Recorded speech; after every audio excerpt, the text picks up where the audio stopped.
Hello viewers, I welcome you on my YouTube channel legal aid show. Friends, आज हम लोग cover करेंगे एक और important section number 41B of CrPC को। ये सेक्शन अपने आप में काफी ज्यादा इंपॉर्टेंस रखता है। क्यों? क्योंकि यहाँ पे मैटर जुड़ा हो जाता है किसी भी पर्सन की लिबर्टी और अरेस्ट से जुड़ा। अरेस्ट से जुड़ा होने के साथ साथ किसी न किसी की लिबर्टी भी साथ में आएगी। तो इसीलिए जो पर्सन अरेस्ट कर रहा है, मतलब जो पुलिस ऑफिसर अरेस्ट करने जा रहा है, ये सेक्शन उन पुलिस ऑफिसर्स के ऊपर एक ड्यूटी लगाता है और कहता है कि आपको यहाँ पे ये ड्यूटीज फॉलो करना आपके लिए मैंडेटरी हो जाता है। अगर आप इन ड्यूटी को फॉलो नहीं कर रहे हैं तो कहीं ना कहीं अरेस्ट जो आपने किया है उसको हम क्वेश्चन में रखेंगे और उस पर हमेशा एक क्वेश्चन बना रहेगा कि आपने अरेस्ट सही तरीके से किया है कि नहीं। दूसरी चीज, जो लॉफुल मैनर आपको बताया गया कि अरेस्ट के बाद आपको ऐसी चीजें करनी है, अरेस्ट का एक प्रोसीजर होगा, वो आप अगर नहीं फॉलो करते कहीं ना कहीं आप भी एक कल्पिट माने जाएंगे, कहीं भी आप भी एक अपराधी की श्रेणी में आ जाएंगे और जो ऐसा काम न करने की सजा होगी जो आईपीसी में मेंशन है वो भी आपको सजा वहां पे दी जाएगी। तो डायरेक्टली बात करते हैं सेक्शन की और मूव करते हैं अपने। जब बात आती है सेक्शन नंबर 41B की, तो 41B कह रहा है कि while making arrest. While making arrest का मतलब है कि आप जब अरेस्ट करने जा रहे हैं उस दौरान आपको ये बातें फॉलो करनी पड़ेंगी। अगर आप इन चीजों को फॉलो नहीं करेंगे तो कहीं ना कहीं आपके अरेस्ट करने पर हम क्वेश्चन उठाएंगे और जब उठेगा तो संदेह तो आएगा आपके ऊपर कि भाई आपने अरेस्ट सही नहीं किया है, क्योंकि आपको जो लॉफुल तरीका, एक लॉफुल प्रोसीजर जो लॉ की किताब आपको कह रही है, आप उसको फॉलो नहीं कर रहे हैं। आप अपने तरीके से अपना ही लॉ बन रहे हैं खुद ही।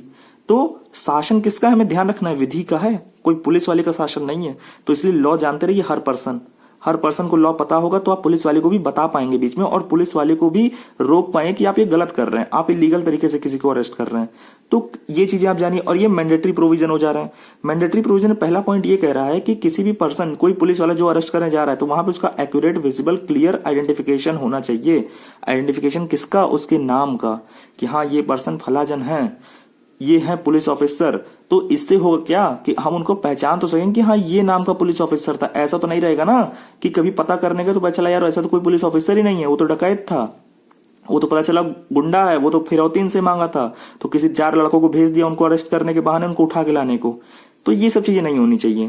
तो कहने का मतलब आप वो क्लियरली हम पहचान सके, ऐसा ये चीजें आपके लिए रहनी चाहिए कि आपका नाम का आइडेंटिफिकेशन क्लियरली हो सके, एक्यूरेट, विजिबल और क्लियर होना चाहिए। ठीक है, ऐसा नहीं कि धुंधला हो गया आपका जो आपको मिला है बिल्ला जहां पे आपका नाम छपा है, तो ऐसा नहीं कि वो धुंधला हो गया या टूट गया, ऐसा कुछ नहीं होना चाहिए। एकदम क्लियर होना चाहिए, एक्यूरेट और विजिबल होना चाहिए।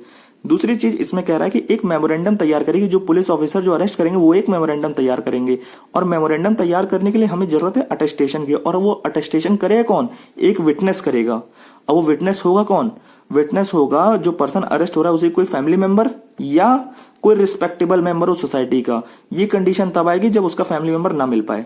कहने का मतलब हम फैमिली मेंबर को पहले प्रायोरिटी देंगे, ये नहीं कि पहले इनके पास भाग जाएं। पहले इनके पास नहीं भागना है।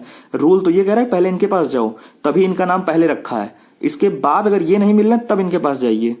तो कहने का मतलब अगर जो पर्सन अरेस्ट हो रहा है उसके फैमिली मेंबर तक ये इन्फॉर्मेशन पहुंच जाएगी कहीं ना कहीं, तो इसीलिए वो पर्सन विटनेस भी रहेगा कि हाँ भाई सर इन्होंने जो है कोर्ट में बोल पाएगा कि हाँ इन्होंने सही अरेस्ट किया है, मैंने खुद साइन किया था, अरेस्ट इन्होंने सही किया है। तो कम से कम ये चीज तो यहाँ क्लियर रहेंगी। मेमोरेंडम ऑफ अरेस्ट बनने का ये हो जाता है। मेमोरेंडम ऑफ अरेस्ट में होगा क्या कि बहुत सारी चीजें उसमें नोट डाउन होंगी, जैसे अपराधी कौन है, उसका नाम क्या है, उसके फादर का नाम क्या है, कहां से अरेस्ट हुआ है, किस टाइम पर अरेस्ट हुआ है, कौन है मेंबर जिसने विटनेस के रूप में उसको अटेस्ट किया है। तो इन चीजों से हमें पता क्या चल रहा है? इन चीजों को अगर हम ध्यान दें तो हमें यह समझ में आ रहा है कि पुलिस ऑफिसर बाउंड हैं। किसी पर्सन को अगर अरेस्ट करने जा रहे हैं तो उस दौरान एक मेमोरेंडम बनाने के लिए, और मेमोरेंडम में वो करेंगे क्या कि एक अटेस्टिंग विटनेस से साइन करवाएंगे। साइन इसलिए करवा रहे हैं कि वही अटेस्टिंग विटनेस को बाद में बुलाया भी जा सकता है कि ये बताओ जो मेमोरेंडम बना था वहां पे क्या ये बातों का जिक्र था, पुलिस वाले ने किया था। अगर कुछ ऐसा होता है, कभी कोई क्वेश्चन उठ रहा है अरेस्ट को लेके, क्योंकि अरेस्ट के दौरान ही ये काम करना है, तो या तो वहां उनका फैमिली मेंबर को हम प्रायोरिटी देंगे पहले, अगर वो नहीं मिल पा रहे हैं इन केस तब हम जाएंगे सोसाइटी के रिस्पेक्टेबल मेंबर के पास। तो ऐसी कंडीशन हमें बनानी कि वहां पे एक विटनेस होगा जो बता पाएगा उस मेमोरेंडम के बारे में, वो बता पाएगा उस दृश्य के बारे में कि यहाँ पे ऐसा ऐसा हो रहा था, पुलिस ने मारा था, पीटा था, तब उसने मेमोरेंडम पे उसी से जबरदस्ती साइन करवाया। जो भी कहानी है वो बताएगा। या तो अगर सही होगा तो वो ये भी बताएगा कि नहीं पुलिस वालों ने सब सही तरीके से काम किया था और सही तरीके से ही सारे अरेस्ट किए। तो ये चीजें रहेंगी।